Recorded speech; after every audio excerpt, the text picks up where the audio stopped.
L'automne a été chaud et il continue de l'être en ce 4 décembre 1968.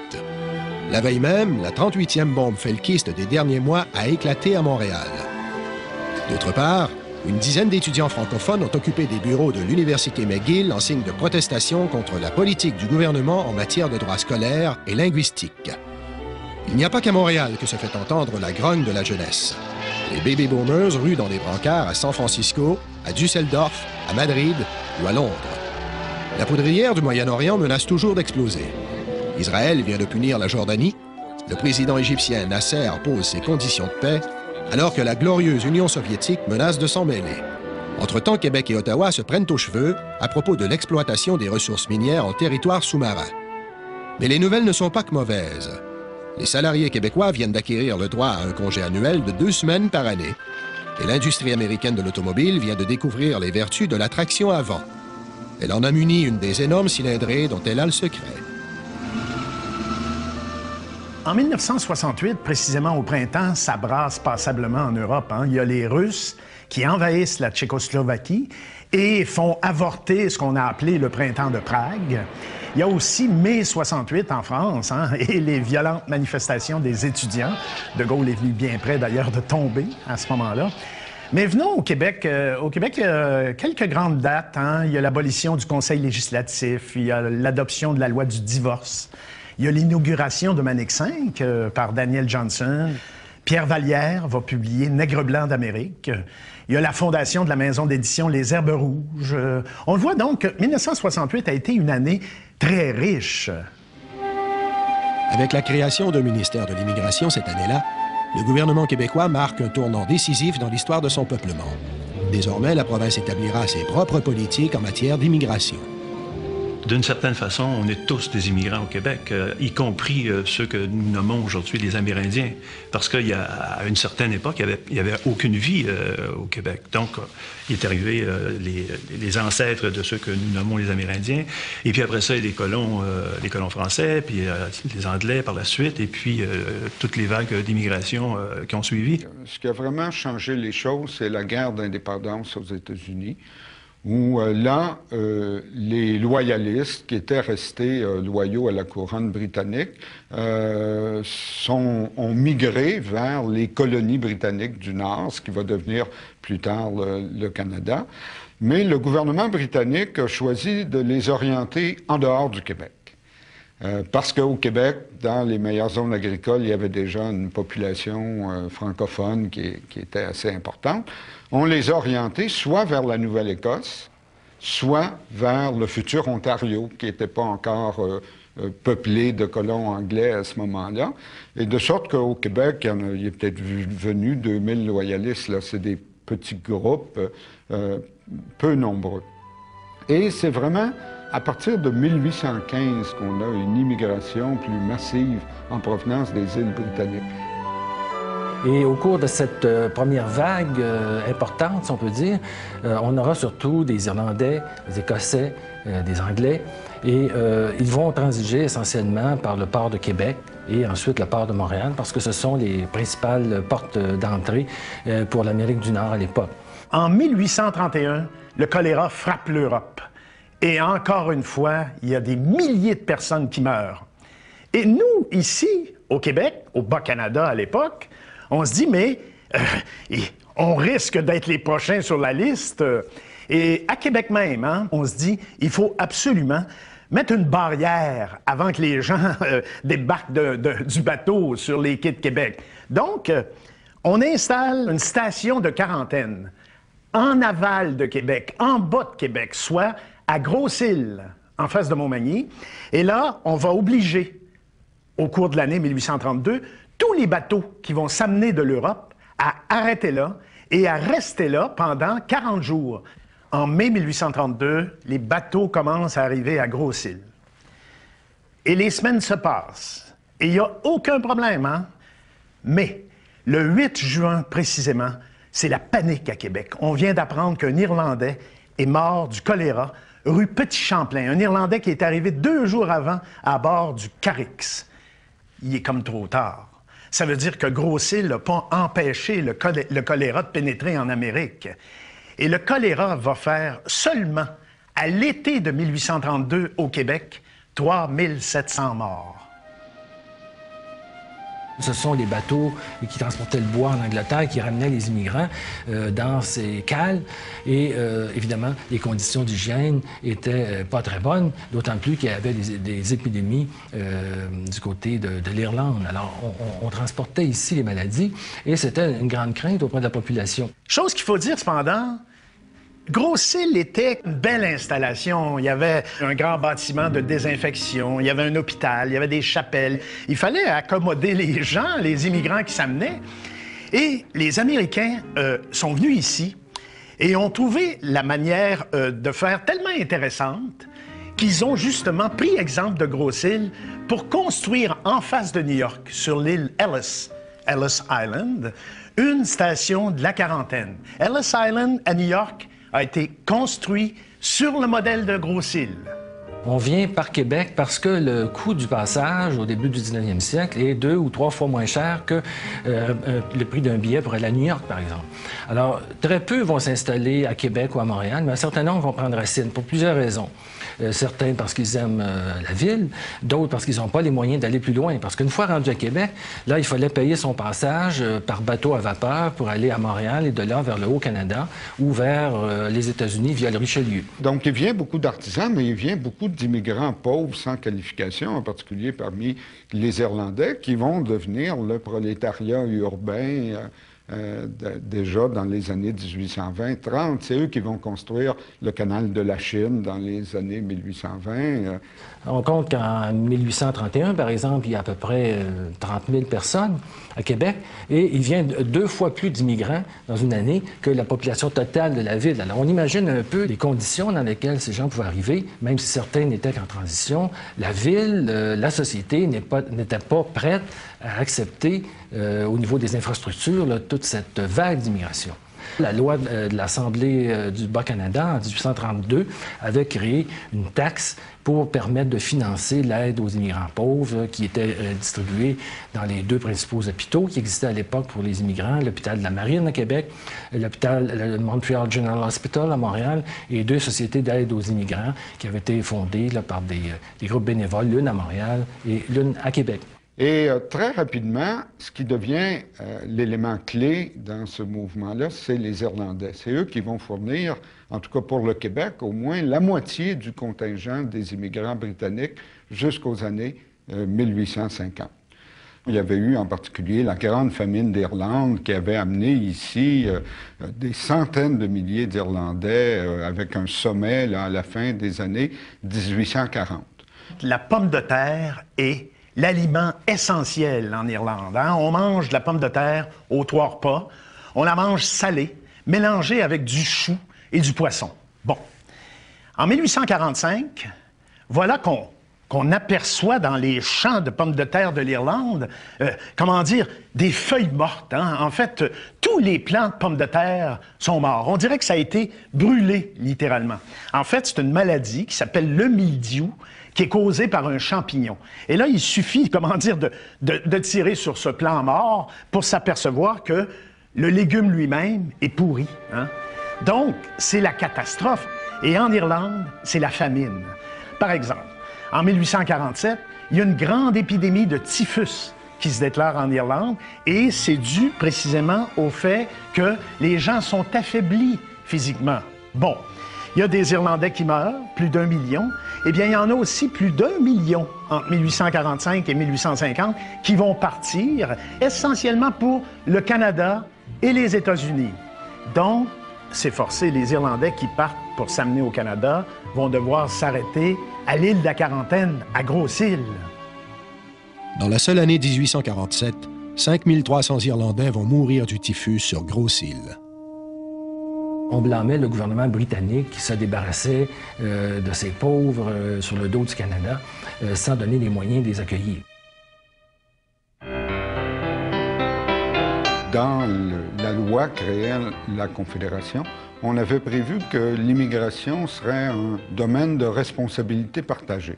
c'est-à-dire que les provinces pouvaient intervenir, le fédéral aussi pouvait intervenir, mais le fédéral avait toujours une certaine priorité. Et de fait, le Québec, entre 1869 et 1874, va avoir une politique d'immigration avec des délégués à l'étranger et une volonté de faire venir ici des immigrants d'origine française et belge en particulier. Et cette politique-là, on va finalement l'abandonner assez tôt, là, vers 1874, bien que des gens comme le curé Labelle, par exemple, dans les années 1880, vont continuer à vouloir faire venir des immigrants de France, de Belgique, pour coloniser le nord du Canada. En fait, le solde migratoire canadien demeure négatif durant toute la deuxième moitié du 19e siècle. Depuis la Confédération, en principe, les gouvernements canadiens qui se sont succédés ont voulu encourager l'immigration. Mais jusque-là, on ne le faisait pas d'une façon extrêmement efficace et vraiment systématique. Donc, c'est Clifford Sifton qui va, en 1896, lancer une campagne, cette fois-là, beaucoup plus efficace. Une campagne qui va être menée en collaboration étroite avec les compagnies de chemin de fer et les compagnies de transport maritime.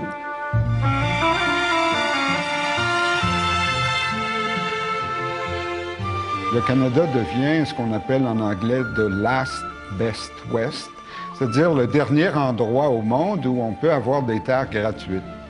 Aux États-Unis, c'est terminé depuis la fin du 19e. Donc, les immigrants qui cherchent des terres gratuites sont amenés à se diriger vers l'Ouest canadien.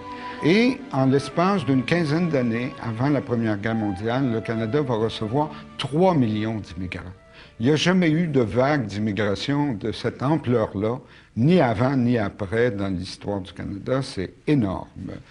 On veut peupler cet immense espace à peu près vide de population, encore à la fin du 19e siècle, que sont les prairies. On veut en fait créer un marché intérieur.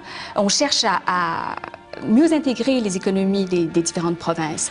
Le chemin de fer, en reliant les provinces entre elles, permet de créer ce marché intérieur, permet aux produits manufacturés des industries de l'Est de rejoindre de nouveaux marchés.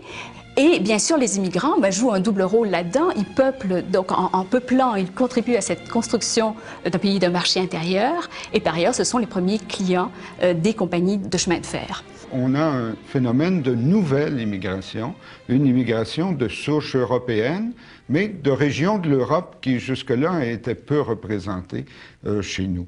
Les Canadiens français veulent aussi peupler l'Ouest pour empêcher l'immigration, la saignée vers les États-Unis, vers la Nouvelle-Angleterre. Mais il y a une espèce de concurrence entre les deux et le gouvernement fédéral est plutôt en faveur d'immigration massive en provenance de l'Europe de l'Est. Et là, il va se créer une espèce de mouvement de mécontentement dans les élites canadiennes-françaises de l'époque. Henri Bourassa, par exemple, et les gens qui gravitent autour de lui disent « Cette nouvelle immigration vient un peu débalancer l'équilibre traditionnel entre Français et Anglais au Canada. C'est des gens qui ne sont pas de la même culture, qui ne connaissent pas notre histoire. On ne pourra jamais les intégrer. » On reproche au gouvernement canadien de vouloir noyer l'élément français de la population canadienne par une arrivée massive d'immigrants britanniques et étrangers.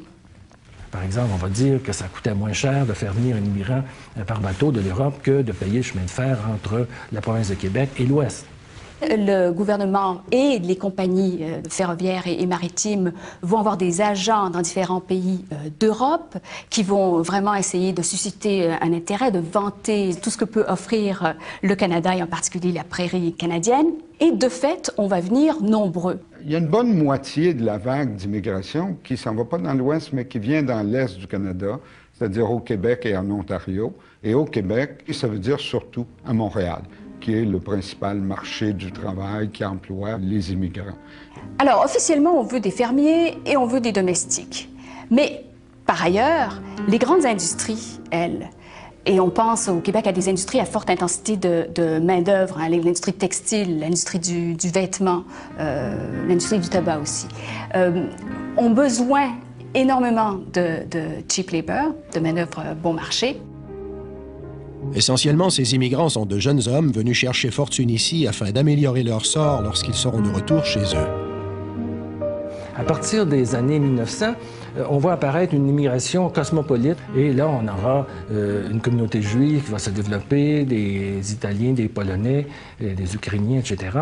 Et on aura une composition ethnique qui va commencer à changer. Il y a deux groupes qui ne sont pas européens, là, mais très peu nombreux. Un peu de Chinois, quelques centaines de Chinois à Montréal, et un tout petit groupe d'immigrants américains noirs. Et l'identité canadienne est peut-être encore en formation, mais on a néanmoins une idée assez précise et qui commence de plus en plus à se préciser, confrontée à cette immigration, sur qui on veut faire entrer au pays et de qui on ne veut pas, qui peut et qui est moins susceptible de devenir de bons Canadiens. Il y a toute une hiérarchie de races ou de nationalités, au sommet de laquelle on trouve bien sûr les Blancs et avant tout les Britanniques, ou encore les Français pour le Canada français, où les Européens du Sud et de l'Est occupent une position qui est nettement subalterne, et tout au bas de cette hiérarchie, les non-blancs, les Asiatiques et les Noirs. Et de ceux-là, on ne veut pas du tout. Au début du siècle, je pense qu'il y a à peu près 2 % de la population du Québec qui est d'origine autre que francophone ou anglophone. Et très tôt, une dizaine d'années plus tard, on passera à 5 % et ainsi de suite. Donc, il y a une espèce de choc du cosmopolitisme, si on peut dire, qui s'amorce là au début du siècle.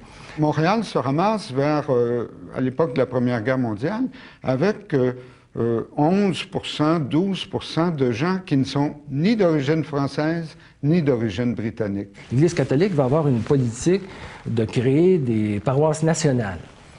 Parce que pour l'Église, ce qui est important, c'est pas tellement la langue, mais c'est la religion. Alors, pour éviter que ces immigrants catholiques passent au protestantisme, on préfère créer des paroisses nationales. Alors, on aura des paroisses irlandaises au 19e siècle, on aura ensuite des paroisses italiennes et de différentes origines au 20e siècle. Donc, c'est une forme de ségrégation, si on veut, avec les paroisses catholiques canadiennes françaises. Donc, ces gens-là ne se mêleront pas les uns aux autres. Ça va déjà créer certains problèmes. Durant les 4 ans que dure la Première Guerre mondiale, le Canada attire peu de nouveaux arrivants. L'immigration reprend peu à peu au cours des années 20, puis elle ralentit à nouveau lors de la décennie suivante. Les moments de récession économique, de crise économique et les guerres, les 2 guerres mondiales, sont des moments extrêmement difficiles pour les immigrants et pour les communautés ethniques. C'est sûr qu'une immigration massive, ça crée une pression à la baisse sur les salaires. Oui, dans ce sens-là, on peut voir de la xénophobie, mais c'est peut-être pas d'abord de la xénophobie, c'est une volonté du syndicat de préserver un peu le niveau de vie de ses membres. Quand on regarde la réaction des Québécois face à l'immigration, en fait, on va retrouver beaucoup des éléments qui sont communs à l'ensemble des Canadiens et des Américains à l'époque, c'est-à-dire, en gros, les mêmes préjugés ethniques. Mais en plus, on trouve au Québec des réactions qui s'expliquent par le caractère particulier de la société québécoise. Dans le contexte difficile de la crise économique, le juif devient un peu un bouc émissaire aux yeux de plusieurs auteurs nationalistes. Il faut dire que très souvent, il y a une concurrence directe entre les petits commerçants canadiens-français et les petits commerçants juifs. Il y a une concurrence sur le marché du travail, etc. À côté de ça, il y avait un antisémitisme plus discret qui était pratiqué dans les milieux de la bourgeoisie. À l'université McGill, par exemple, on imposait des contingents aux Juifs dans les principales facultés de droit, de médecine, des arts. Pour les nationalistes, pour l'Église surtout, cette immigration, elle est liée à toutes les plaies de l'heure. Elle menace directement l'essence même de la société québécoise, de l'âme québécoise, qui est foncièrement française et catholique. Elle est associée bien sûr à la croissance urbaine et à l'industrialisation, les 2 mots qui sont décriés par l'Église catholique, qui craint la perte de son pouvoir, de son autorité et de celle de l'élite francophone traditionnelle sur une population qui va s'entasser dans les villes où elle côtoie, où elle se mêle à une population étrangère. Et tout ça se fait aussi dans un contexte où les leviers de l'économie sont aux mains de la minorité canadienne-anglaise et d'intérêts étrangers, c'est-à-dire américains ou britanniques. Alors, cette inquiétude-là, qui était défensive au début du siècle, elle est reprise après la guerre. Le chanoine Groulx, par exemple, en 1943, va écrire dans un ouvrage il faut se tourner vers les Néo-Canadiens parce qu'eux, au moins, ils ont en commun avec nous de n'appartenir qu'au Canada. Ils n'ont d'intérêt pour patrie que le Canada, et non pas l'Empire britannique, soit dit en parenthèse. Alors, à partir de ce mot d'ordre de Groulx, on peut dire, beaucoup d'autres journalistes des années d'après-guerre vont commencer à écrire dans Le Devoir, dans l'Action nationale, pour dire, bon, il faut faire quelque chose par rapport aux immigrants.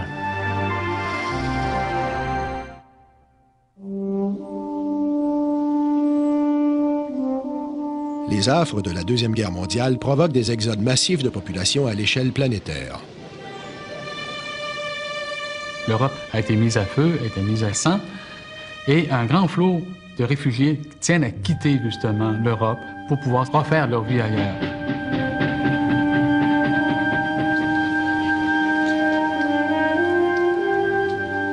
Le gouvernement fédéral va vouloir faire venir massivement des immigrants. Immigrants, encore une fois, d'Europe. Parce qu'il n'y a pas encore de politique d'ouverture aux Asiatiques, aux Africains ou aux autres. Il y a beaucoup de Britanniques qui fuient. De façon générale, les conditions économiques en Europe sont très difficiles après la guerre à cause des destructions. Et par contre, ceux qui étaient dans les pays ennemis ne peuvent pas venir tout de suite après la guerre, mais le gouvernement va lever aussi ces restrictions-là, de sorte qu'il va venir beaucoup d'Allemands et surtout beaucoup d'Italiens. À Montréal, en particulier, les Italiens vont être tellement nombreux dans les années 50 qu'ils vont dépasser en nombre la communauté juive qui était la plus nombreuse parmi les groupes minoritaires. De façon générale, le climat se détend après la Deuxième Guerre mondiale. On adhère à des principes d'universalité. On est beaucoup plus soucieux des questions de droits humains et de droits civils. Et c'est quelque chose qui va se sentir dans l'ensemble de la société. Les syndicats, notamment à partir des années 50, vont vraiment beaucoup plus s'ouvrir aux travailleurs immigrants.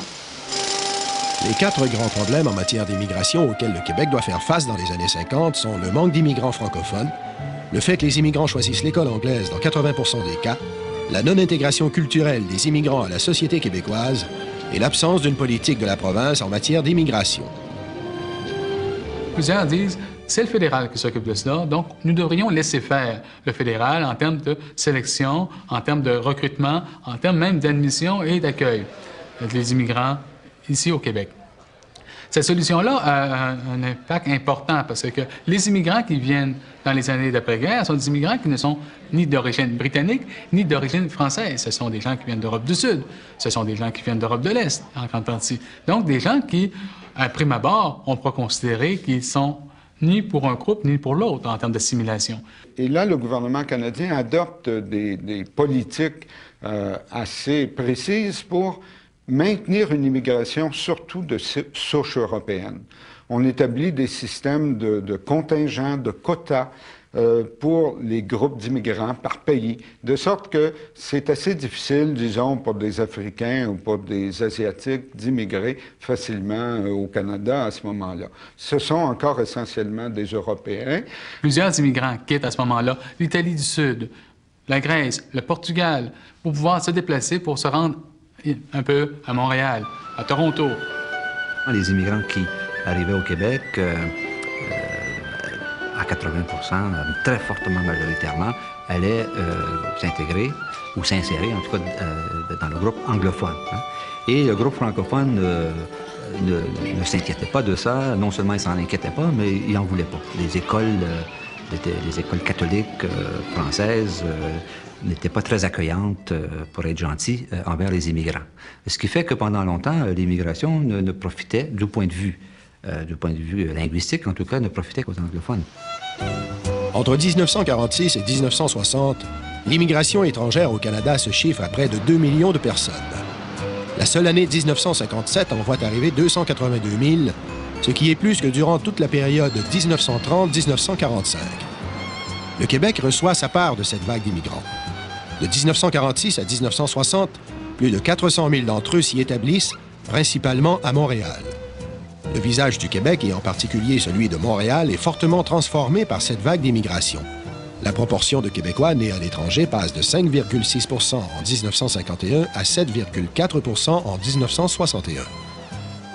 Mais le Québec a de la difficulté à les retenir, contrairement à l'Ontario, par exemple. En effet, près de la moitié repartent au bout de quelques années, soit vers une autre province, soit vers les États-Unis, soit vers leur pays d'origine. Dans le passé, on n'avait pas d'idée du nombre de personnes qui pouvaient éventuellement repartir dans leur pays. Mais on sait maintenant que les taux de rétention sont relativement faibles. Donc, il y a toute une partie de l'immigration qui est cachée, qui est ces gens qui sont venus et qui n'ont pas réussi et qui sont repartis. Les politiques d'immigration canadiennes et les politiques québécoises d'immigration sont aussi largement dictées par des besoins économiques. En fait, plus on va dans le 20e siècle et plus ces politiques sont étroitement moulées sur les besoins ou les prévisions des besoins du marché du travail à long terme. Dans les années 1960, désormais, il est important d'avoir des gens qui ont un bagage de connaissances, qui sont qualifiés professionnellement. On va chercher de plus en plus aussi ces gens qui sont capables d'investir au Québec. Cette notion d'investissement au Québec financier, c'est une notion qui est particulièrement importante dans la tête des hommes et des femmes politiques de cette époque-là. Un bon immigrant, c'est quelqu'un qui a du capital et qui vient investir et faire profiter l'ensemble de la communauté québécoise. Et troisième dimension, c'est un immigrant qui va apprendre facilement la langue de la communauté. Le Québec, après la Deuxième Guerre mondiale et surtout à partir des années 60, a commencé beaucoup plus à s'intéresser donc à l'immigration et à vouloir reprendre le contrôle sur son immigration. Pour des raisons évidentes qui sont celles qui font que l'immigration donc est reconnue maintenant partout comme un élément clé du développement économique. Au Québec, en plus, c'est un élément clé de la croissance démographique et, si possible, d'un équilibre linguistique, puisqu'on essaye en plus de favoriser une immigration de francophones. Le gouvernement fédéral, par l'intermédiaire de Jean Marchand, qui est ministre de l'Immigration vers 1965, va avoir un livre blanc qui va ouvrir l'immigration à toutes les origines, sans discrimination, contrairement à ce qu'il y avait avec la politique de Mackenzie King auparavant. Désormais, on ne fera plus de discrimination selon le pays d'origine. Et la politique d'immigration sera basée sur les besoins de l'économie du Canada. Ça change radicalement la politique et ça change radicalement le résultat de l'immigration. Le député Gabriel Loubier, en 1965, février 1965, dépose une motion à l'Assemblée législative du Québec, à ce moment-là, demandant la création d'un ministère de l'immigration. Et en constatant que c'est extrêmement important que le Québec puisse détenir un ministère comme la Constitution canadienne lui permet. La réaction du gouvernement libéral de Jean Lesage va être plus prudente en disant, bien, peut-être pas tout de suite un ministère, mais établissons en premier un service de l'immigration qui va être relié au ministère des Affaires culturelles. L'année suivante, l'Union nationale reprend le pouvoir à Québec. Dans la foulée de son programme Égalité ou indépendance, Daniel Johnson songe à créer un ministère de l'immigration. Toutefois, le 26 septembre 1968, il meurt subitement. Jean-Jacques Bertrand lui succède alors que le gouvernement fait face à une grave crise linguistique. Les commissaires de la ville de Saint-Léonard voulaient un enseignement unilingue français alors qu'il se donnait dans une proportion des 3/4 en anglais. Les Italo-Montréalais résistent. La proposition est contestée en Cour supérieure. La bataille est engagée. Elle va se dérouler sur plusieurs fronts.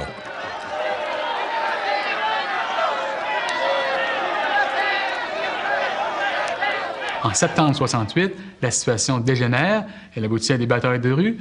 Le gouvernement Bertrand doit donc intervenir. Afin de dénouer la crise, le gouvernement Bertrand adopte la loi 63. Et pour contenter autant que possible les militants francophones de son parti, l'Union nationale, il va aller de l'avant avec le projet de loi créant le ministère de l'Immigration. La loi sanctionnée le 4 décembre 1968 crée officiellement le ministère de l'Immigration.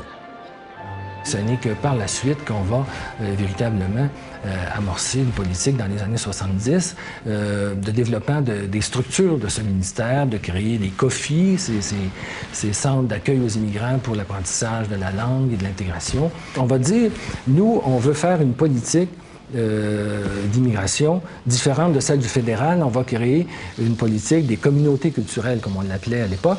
Ces immigrants qui viennent ici doivent s'intégrer à la culture du Québec, qui est de langue française. Mais en même temps, on conçoit que cette culture d'origine francophone doit également évoluer, doit changer pour tenir compte des apports de l'extérieur. Je jure, je Sa Majesté, la Reine Isabelle II, on s'est mis vraiment à sélectionner les gens de façon beaucoup plus sévère, à partir de critères basés sur les performances économiques ou en tout cas les capacités, les qualifications professionnelles, etc.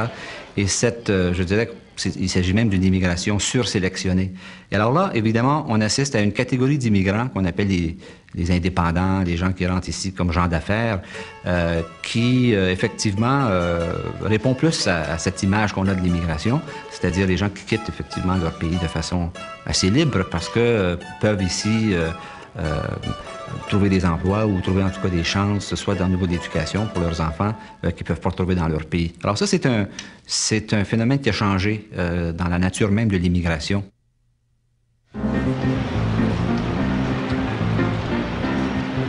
Le meilleur ministre de l'immigration, à mon avis, c'était Jacques Couture. Je pense qu'il a beaucoup fait dans cet esprit qu'on appelait à l'époque des communautés culturelles pour montrer que le Québec était ouvert aux autres cultures, qu'il voulait, en somme, profiter de cet acquis culturel, de cet apport culturel qui vient d'un peu partout.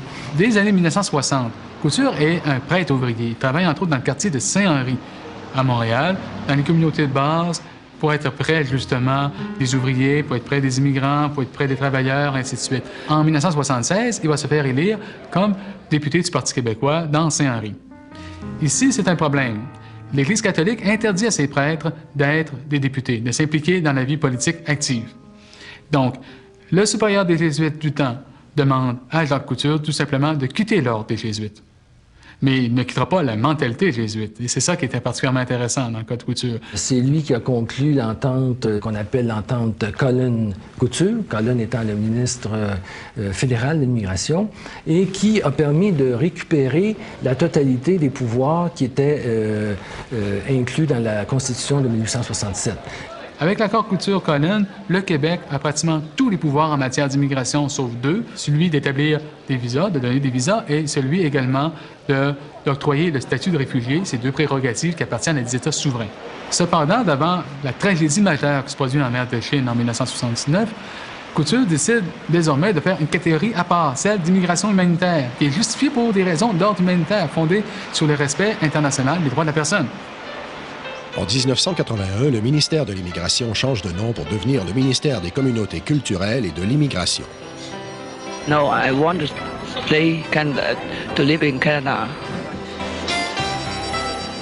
Puis le Québec ouvrira ses frontières à l'immigration humanitaire en provenance de pays secoués par la crise qui suit le démantèlement de l'Union soviétique.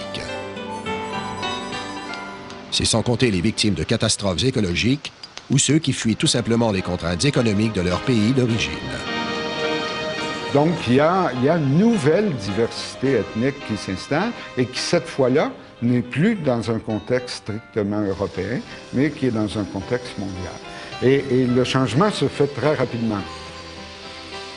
Si on dépasse les quotas d'immigration, comme on dit dans le jargon des ministères de l'immigration, si on dépasse ces quotas, ça peut vouloir dire à court terme ou même plutôt à moyen terme, remplacer une population par une autre population. Est-ce que la population du Québec est consciente que, tranquillement, la composition ethnique de la population va se transformer? Moi, je pense que oui. Je pense que les travaux sont assez clairs là-dessus. Si vous laissez rentrer pendant 20 ans 30 000 immigrants par année, même s'il en reste que...